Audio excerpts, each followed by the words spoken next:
بہت پرانے زمانے کی بات ہے۔ ایک دور دراز ملک میں ایک بادشاہ حکومت کرتا تھا جو اپنی طاقت اور دولت پر بہت گھمنڈ کرتا تھا۔ اس کے دل میں رحم نام کی کوئی چیز نہیں تھی۔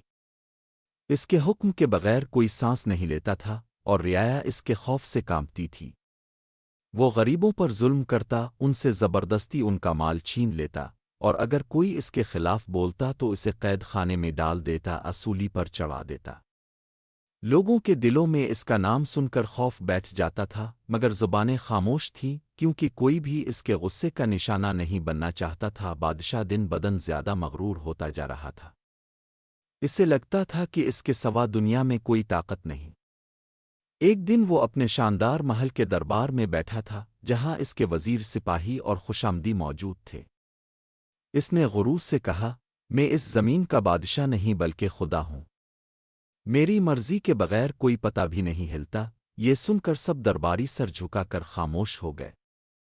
کسی میں ہمت نہ تھی کہ اسے روکے، مگر آسمان والا سب کچھ دیکھ رہا تھا۔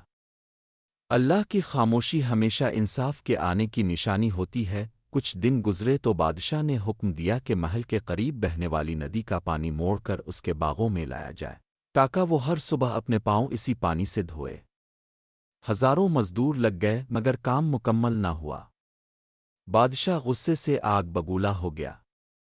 اس نے آسمان کی طرف دیکھا اور کہا، اگر کوئی خدا ہے تو سامنے آئے، ورنہ مان لے کہ میں ہی سب سے بڑا خدا ہوں۔ زمین کانپ اٹھی مگر وہ باز نہ آیا۔ اسی رات آسمان پر کالے بادل چھا گئے، ہوا چلنے لگی، درخت جھکنے لگے اور محل کے ستون ہلنے لگے۔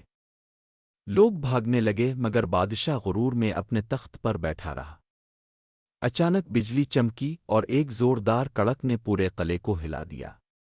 محل کے دروازے ٹوٹ گئے، چھت گرنے لگی اور دیکھتے ہی دیکھتے ایک بڑی دیوار دھڑام سے گری اور بادشاہ پر آن گری۔ وہی بادشاہ جو کل تک کہتا تھا کہ وہ خدا ہے، اب ملبے تلے دب چکا تھا۔ صبح جب سورج نکلا تو لوگ محل کے قریب جمع ہو گئے۔ وہاں کوئی فوج نہ تھی، نہ کوئی تخت، صرف مٹی، راکھ اور ٹوٹی اینٹیں باقی تھیں۔ کسی نے آہستہ سے کہا، یہ وہی بادشاہ ہے جو خود کو خدا کہتا تھا۔ دیکھو، اللہ نے اسے ایک لمحے میں خاک میں ملا دیا۔ وہ لوگوں کی آنکھوں میں حیرت بھی تھی اور عبرت بھی۔ انہوں نے دیکھا کہ بادشاہ کے قریب وہی سونا اور خزانہ بکھرا ہوا تھا جس کے لیے اس نے ظلم کیے تھے، مگر اب نہ وہ دولت کسی کام کی رہی، نہ وہ تخت۔ اس دن کے بعد اس سلطنت میں سکون اتر آیا۔ لوگوں کے دلوں سے خوف نکل گیا اور ایمان بڑھ گیا۔ ہر کوئی ایک ہی بات کہتا تھا، اللہ کے انصاف میں دیر ہو سکتی ہے مگر اندھیرا نہیں۔